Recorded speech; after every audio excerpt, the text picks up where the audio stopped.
খুব শীঘ্রই সত্যি বলে সত্যিই কিছু নেই নামক নতুন ছবির কাজ শুরু করতে চলেছেন সৃজিত মুখোপাধ্যায়।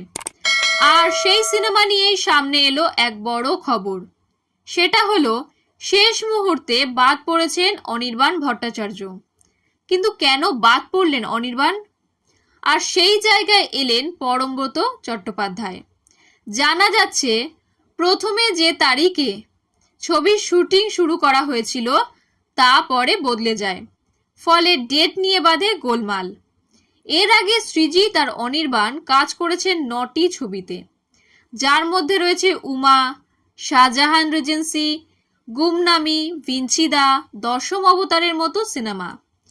আশা ছিল এই ভালোবাসার সম্পর্কের কথা মাথায় রেখেই হয়তো ডেট সমস্যা মিটিয়ে নেবেন অনির্বাণ।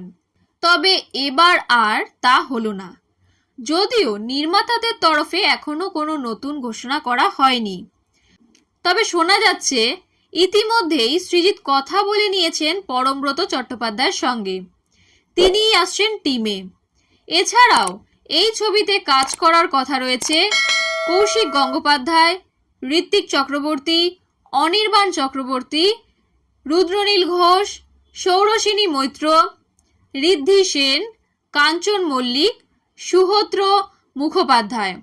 আর প্রযোজনায় আছে SVF।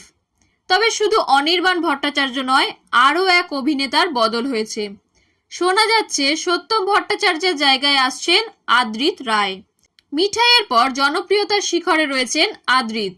SVF এর প্রযোজনাতেই তাকে নিয়ে আসতে চলেছে বাণিজ্যিক ঘরানার ছবি পাগল প্রেমী। তারই মাঝে আদ্রিতের সৃজিত মুখোপাধ্যায়ের ছবিতে আসা বেশ খুশি করেছে আদ্রিতের অনুরাগীদের।